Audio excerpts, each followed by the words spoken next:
Hi, I'm Zoe Smith, and I'm a writer's assistant. Hey, what's up? My name's Devon Walker, and I work on Saturday Night Live. And welcome to Beyond the Barrel of Laughs. We're coming at you live from Harlem, New York, and we're gonna have a little conversation about comedy. Check it out. So, have you heard of the Barrel of Laughs? No, I have not. Educate me, Queen. Well, basically, in back in the day when people were enslaved, I heard about that. yes, agree, I don't like that. true. Yeah. Black people were not allowed to laugh on plantations. So, I guess what our don't laugh, it's not funny. What our We ancestors. can laugh now. Stop trying to hold me down. Okay, all right. I'm Ha trying to ha ha. talk about it. Basically, back in the day, we weren't allowed to laugh on these plantations, so our Oh, ancestors would like laugh into a barrel or, somehow like cover their laughs up so they wouldn't get in trouble. And I guess some people think that that has contributed to the way that Black people now, whenever we find something hilarious, will like run away or like cover our faces or whatever. So, do you feel like you see that legacy today? I guess. I mean, I'll be running away. I'll say that. Yeah, I'll be running. If something's really funny, it's like I'm gonna be in the other room. yeah. I'm gonna start out over here. I'm gonna end up over there. I'm gonna go up some steps. The further you run, the funnier it was. That's right. And you got to run away back. Yeah, don't let me see some magic. Oh my God. I love magic. I'm a definitely run away. So in that way, I don't know. That's a crazy kind of thing because it's kind of like the implication is that it's kind of like dialed into our like DNA. Yeah, it's like this unconscious reaction. Yeah, that like still lives within us, which is like I don't know, sad, but also kind of like beautiful in a certain way because it like Yeah, connects us to our lineage and our past, even if it like started in kind of a dark place. for sure. Yeah, I mean, it makes me think about the way that, I don't know, when I think of Black people, I'm like, we're funny. Like, I think we have such a strong comedic history, and I think it's really cool to think about how, despite the ways that, the powers that be try to keep us down and keep us from having that sort of connection with one another, we persevered and have this legacy. So, Devin, what made you know that you wanted to get into comedy? It didn't occur to me until I was like probably out of college. It was a couple years out of college, and I saw my first comedy show, and it was the first time I saw anybody who wasn't famous perform comedy up until that point. Like I grew up in Texas, and I'd never seen anybody who like wasn't already a big star. Something about seeing somebody who had not like quote unquote like made it yet made it seem like attainable, and that made me want to try it for the first time. Yeah. Nice. How about you? How'd you get your start? For me, it was theater at first, like in elementary, middle school. And then in high school, I started doing like an independent study in film. I got really into different sitcoms like Happy Endings and New Girl and My So-Called Life and just like shows about the angsty teenage experience. And I was like, oh, I relate to that. I really like this sort of like mode of escapism. And I started writing my own stuff, shooting my own stuff. And then, yeah, ended up going to NYU for film and TV, and the rest is history. There you go. Yeah. Who are some of your comedic influences? I feel like growing up, it was definitely Chris Rock. It was definitely Bernie Mac for sure. It was definitely Will Smith on The Fresh Prince. Mm. I feel like that was definitely a big influence. I also was definitely influenced by like a lot of like Larry David stuff. I loved him a lot. I watched Seinfeld a lot when I was a kid. Mhm. Vince Vaughn too. I always thought was really funny. I feel like those are some of the people who definitely like helped shaped my sensibility. Yeah, I see that for you. Yeah. What about you? What were some of your comedic influences? Good question. For me, obviously, I love stand up and everything like that. But as a writer, I think that my influences are more on like the writing and production side of things. So, like Prentice Penny, who did Girlfriends, Mara Brockman, Quinta Brunson, Issa Rae. Those are definitely people who I look to like as a North Star. Um, Whenever I'm like, oh, what should I do with my career? What am I doing? Hmm. Yeah. So Zoe, in your opinion, who would you say are the kings and queens of comedy? Oh, that's such a good question. I mean, the first name that comes to mind for me is Wanda Sykes. I mean, she's hilarious Yeah, and so influential. we met her once. We did, so sweet. She was very sweet. Yeah, for being like, to me, one of the queens of comedy. Yeah, Very down to earth. shout out Wanda. Yes, she's great. Definitely Chappelle, Chris Rock, Mm, Kevin Hart. I think he's really mastered like, being the king of both stand up and also film and TV. Like, yeah. yeah, I think that he's really like ushered in it sort of a new era of comedy. But what do you think? I don't know. I think Bernie holds like a really high standard for me. I think in terms of like being a really good stand-up, but also like being a really good actor, being a really good actor who's able to like really do, like character. I mean, all his characters were kind of running back, but like he could like do variations on them Mhm. that I thought were really cool. I think his show, he had like a sitcom that I thought was like kind of interesting and like broke the form. It was kind of the first thing to like do what his sitcom did, which was like it was breaking the fourth wall a lot. Third wall, fourth wall, Fourth. fourth wall. Yeah. Why is it the fourth wall? I don't Because, know. well, One, sitcom, it's two, like the three. audience. Oh no, I understand it. Uh-huh. No, actually, I knew the answer. Yeah, we got there. That's um, but yeah, I thought it was pretty groundbreaking. I thought that was really cool. I think he's in terms of like kind of the elder statesman, like that's definitely who I look up to. Wanda also fantastic and for my money underrated, like as a comedic great. Currently, I mean, I feel like you mentioned Quinta. Hmm. I think she's somebody who's like really got it. And a thing that I think about a lot in comedy is like kind of acknowledging the people who are doing great things like in the moment. Because I feel like a lot of times people they don't get their flowers, they don't get their recognition until like, maybe they're, the big things they've done are in the rear view. But Quinta's somebody that I'm like, she's out here and she's like making it happen right now in a way Definitely. that like I think we got to respect and we got to give it up for. Yeah, for sure. Yeah, Oh, and I'd be remiss not to mention Eddie Murphy. I mean, of course. he's obviously one of like the For, greats of all time. for So sure, yeah, for sure. I just met Eddie for the first time yeah, at the 50th, and it was yeah. He knew who I was, which felt like the craziest thing in the world. that's I so mean, cool. that's kind of like the star of all the stars, Yeah, and so like definitely like the big OG for sure. definitely. Mm. Yeah, from his time on SNL to his like film experience, Yeah, yeah, he's one of the greatest. absolutely. Do you feel like you've had any mentors along the way in your career that have helped kind of like shape your path? Honestly, no. Oh. I don't feel like I. Do you think? I don't think I have a mentor. I I don't. mean, I feel like there are definitely been people that maybe not sort of above you, so to speak, but like on the same level as you that have helped, kind of shape your path. Like Issa Rae has that famous quote about it's not just about networking up, it's about networking across and other people who can rise with you. I mean, I got a network. Hmm. I got a network. When I think about the word mentor, I think about somebody who's like, ahead of you and like older than you, who's kind of like guiding you through the process. And like, I didn't really quite have that. When I lived in Texas, there was this dude named Matt Bearden who like, he kind of like helped put me on a little bit. He put me on my first festival show Hmm. back in the day, and I always like appreciate that. But like, on an industry level, like I haven't really had that, but Hmm. like I have had like peers of mine who were all like figuring it out together. We're all like learning and growing. Shout out to my boy Gary. I Hmm. think Gary's definitely been Gary very Richardson. Gary Richardson.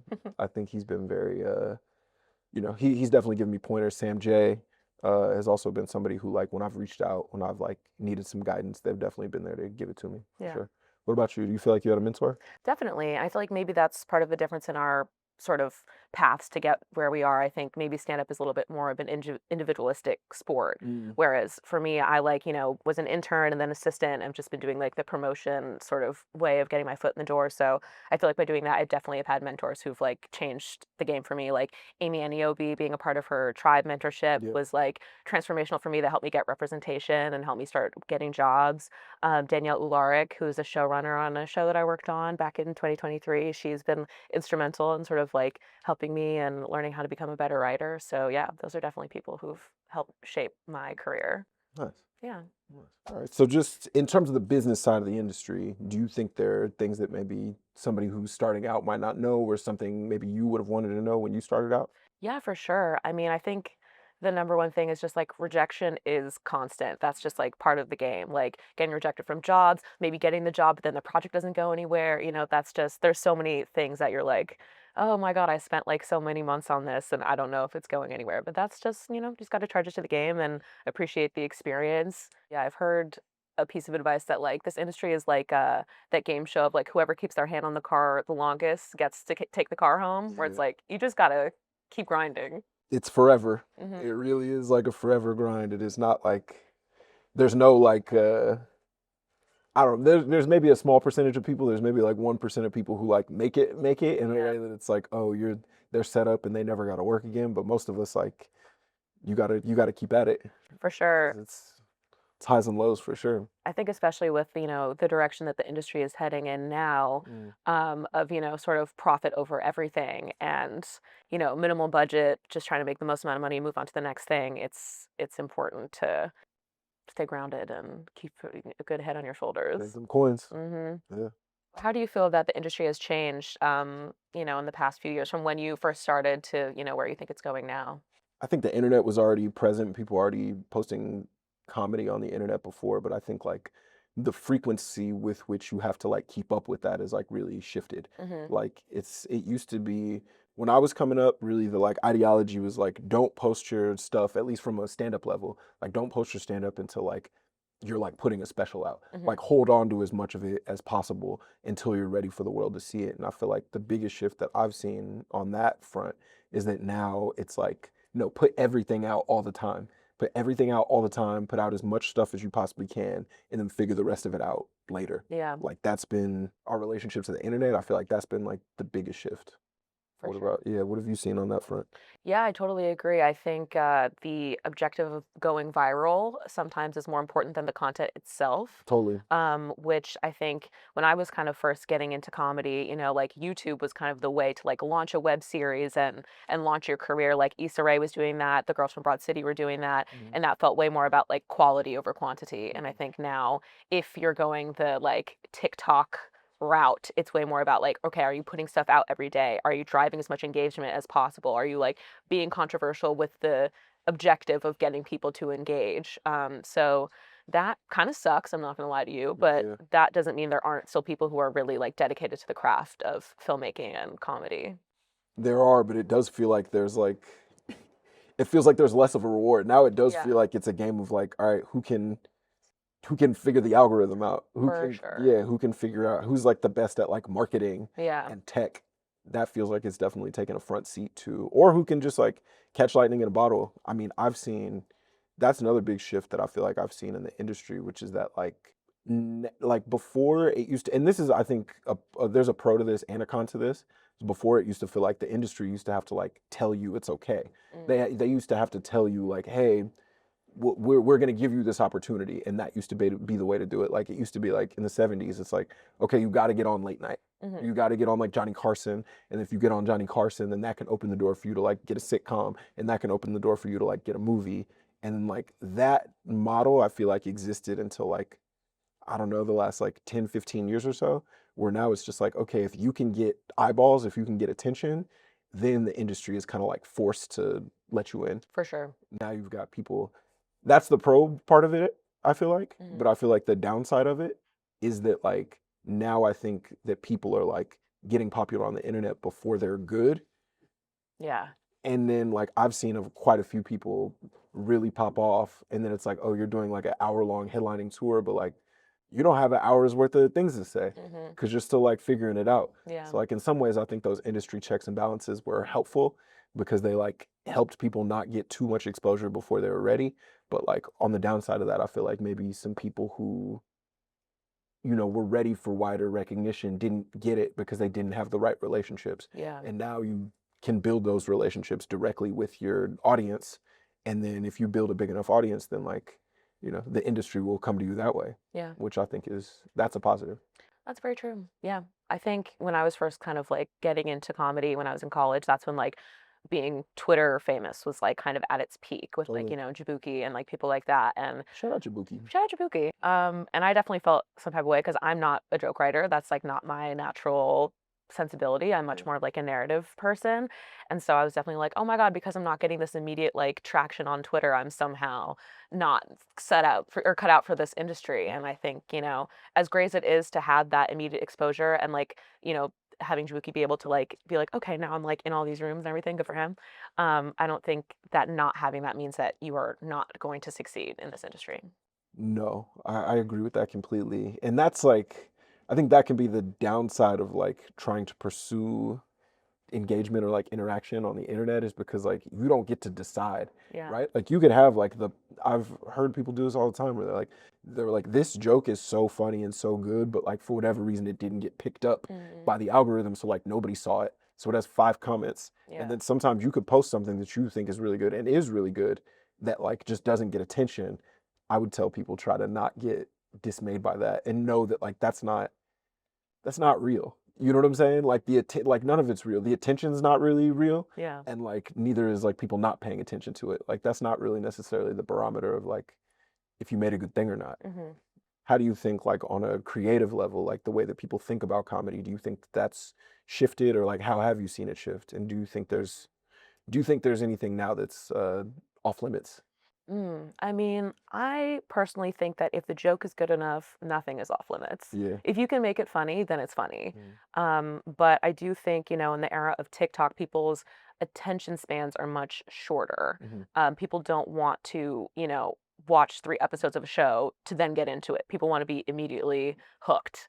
Mm. So I think that that has definitely changed the way that people ingest comedy. And I think, you know, some people just want to have something funny on in the background while they're like folding their clothes. Mm. So I think that also affects the way that people write. But again, with, it's kind of going back to what we were just saying, where there's some people who just want the like immediate gratification thing. And there's some people who are like, no, no, no, I want to like dedicate myself to learning about this story and learning who these characters are and finding the comedy there. So yeah. And I feel like to that point, I feel like a good piece of advice to give to people is like, don't feel like you have to do it one way because that's the popular way to do it. Yeah. You know what I'm saying? Like just because like one thing feels like the flavor of the month and they're making this type of video, don't that doesn't mean you have to do that. Yeah. I feel like and this is also a cliche, but I do feel like the thing that perseveres the most is like your own taste. For sure. Yeah. Because that's the thing that like I've had certain experiences with that for sure, where like I try to tailor what I'm doing towards like what I think is gonna work. And I'll tell you, like, if you try to do something because it's popular, because somebody's telling you it's the thing to do, and then that doesn't connect, it feels nasty. Hmm. It feels like it doesn't feel fulfilling. Like Yeah. if you're gonna swing and miss, like I don't know, try to swing and miss with the thing that like feels right to you. Definitely. Yeah. I mean, at the end of the day, like creativity is about self-expression and the joy in that. So you're right. It's like a lot of the swings that you'll take will probably miss, but it's better to do it doing something that you stand behind and that is important to you than doing something that you're like, oh, I'm just doing it because hopefully it'll go viral. You know what I mean? Yeah, that's gonna hit you in your soul. Yeah. If you if you aim it at going viral real bad and you're not going viral, then it's like Yeah, that sucks. I don't know. So I would tell people like don't try to swing in that direction Yeah. necessarily. That should be like a happy accident. Definitely. And I think all of the greats that we were talking about, those weren't people who were copying what they thought would do well. Those are people who were expressing what was genuine to them and Mm. whatever medium suited that. So, what has been the role of sketch comedy in your career? Mm. Well, I mean, obviously now I work on a sketch comedy show, Yes. but like that was my first, the crazy thing is like that was my first like real direct interaction with sketch comedy. Hmm. I'd like tried it once or twice, like back when I still lived in Texas, but like it's very funny to have never really done it on any like high level and then you got to do it on the highest level. Yeah. That's been Getting thrown in the deep end for real. truly uh and so yeah, I work on a sketch show now and so like now I feel more well versed in it than I used to be.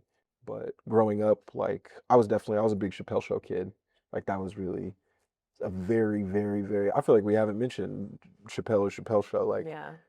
that was definitely the most influential sketches that I saw growing up. Hmm. Like that's stuff that like to this day has really stuck with me, and a lot of it really holds up. And then yeah, and Living Color was like a little bit before me, but I feel like I've like seen all the careers of those people and like where they went after the show. I feel like that show, the people who came off it were very influential to me with like, the Wayneses and like Jamie Foxx Yeah, and David Allen Greer, all that. definitely. Yeah. Yeah. Jim Carrey, Yes. shout out Jim Carrey. Shower Jim Carrey.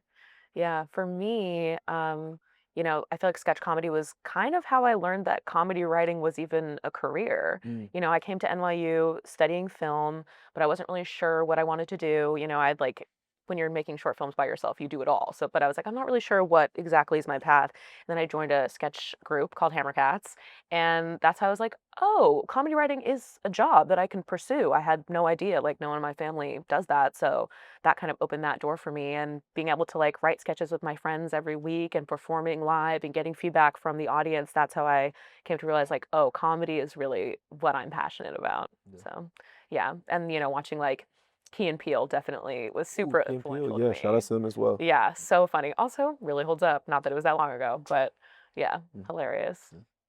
Question for you. Yeah. What has been like a favorite memory in comedy? Either like a stand-up set or joke that really stuck with you, or an experience on set that is special to you? I don't know. I feel like I've been very fortunate. I have like a lot of really cool moments. I remember the first time I was ever gonna like do a TV set for Comedy Central. I remember getting that call, and like that was really big. That felt like it like just opened a lot of doors in terms of like people taking me seriously as a comedian. Um, getting hired at Saturday Night Live obviously was like a very big surreal moment. Getting to be part of the 50th anniversary, like just getting to be part of the show, like changes your life in all these ways that you can't see coming. Hmm. And like being there at the 50th anniversary, like being on the stage, looking out and like all these like legends, Jack Nicholson's there and like Whoopi Goldberg's there and like Tracy Morgan's, like all these people that I never thought that I'd be in the same room as, like getting to work and perform in that space has been something that like I felt very, very lucky to do. So like those are definitely some moments in the industry that I hold like very dear to me. Yeah. How about you? Maybe my first sort of like showrunner's assistant gig, because that was like my first like, I like I said, went to school for this, but coming fresh out of university and then immediately going into the pandemic, I kind of pivoted to getting into documentary film Mhm. because that's what was hiring with my degree. So I was like, sure, let me do that. So getting my first like showrunner's assistant gig, I was like, okay, finally, I'm like taking a step towards a career that I actually want, not just freelance jobs that I'm taking because I want to take them. So getting to, I got the job, had 2 weeks to move to LA, had to, go find an Airbnb, move there, learn how to drive to work every day. I hate driving, makes me very anxious. Yeah. But that was just such an amazing opportunity. And also, the writers in that room of a show that sadly never came out because of the writer's strike were some people that I've looked up to since I was like a baby comedy fan, like the guys from Britannic, Sabrina Jalise, Yeah. Caleb Heron, getting to Dan Levy, like getting to work with those people. I was like, oh my God, I am in the room with these people and I'm making them laugh. Like, that's the best feeling. I've definitely told you about this. I refresh my memory. Okay, so when I was a kid, like I said, I was a theater kid, so I was in my acting bag at the time, Mhm. and I got the opportunity to be in a movie that co-starred Charlie Murphy, Oh, directed by I do Dion know about Taylor, this. yes, I do called know The about this. Hustle. Mhm. And I was like 8, so Yeah. I did not understand like how much of a comedy legend this guy was. Sure. But I did see the way, like, whether we were rolling or not, he was making everybody on set laugh. Yeah. And I was like, wow, that's so cool. Like, I was very nervous to be in front of the camera, which is why I kind of pulled away from that. But I was like, I love this environment. I love like being on set and seeing people improv and like, just spice up the lines and make it their own. I thought that was so cool. Mhm. So that was my early What acting. was your line in the what Um, was your big line? Daddy, are you a homosexual? There it is. Yeah. I wasn't allowed to watch the movie. It was rated R and I was 8, so maybe we should check it out. As we wind it down, we've talked about a bunch of different subjects. We've talked about where comedy's been, who our influences are, et cetera, et cetera. Where do you think comedy's going? What do you think the future of comedy looks like? We've talked about the present, but where do you think it goes next? Yeah, I mean, I think right now the industry is in a bit of a weird place where a lot of these like studios and networks only really want to put money into things that they know they're going to get a return on. So that's like sequels, IP that they're repurposing, Reboots. stuff like that. Do you say reboots? Hmm. Yes, definitely. So I think that we're going to take a swing back to the indie stuff, like people creating their own things and creating proof of concept to say like, see, this is undeniably good. People want to see this, even though, there's no formula to determine if something will be successful. So that's where I hope comedy will go, back to the people creating stuff that they really believe in. But what do you think? No, I mean, I think that makes a lot of sense. I think that like, I mean, it'd be a dream if like indie comedies came back. Hmm. If that's, I mean, especially for comedies, especially like in the time that we grew up in, I feel like we kind of were in the last gasp of that era of like big theatrical releases For coming sure. out and being comedies. I think in a dream world, I don't know how it will shake up, but in a dream world, I think that'd be really cool to see people putting their money into making like smaller comedies, and hopefully those smaller comedies can like catch wind, and hopefully that breathes some life back into the industry. Yeah. Because I don't know. I love watching a comedy in the movie theater. Yeah. It's like like you said, with the maximization of like profit Mhm. over the art, I think the money says that like it's more of a coin flip for comedies to work, but like I don't know, just like on an art level, I think there's like so much joy to be had in like laughing in a theater with other people. Definitely. So that's I think we're on the same page. I hope that's what it turns into. Yeah, me too. Yeah.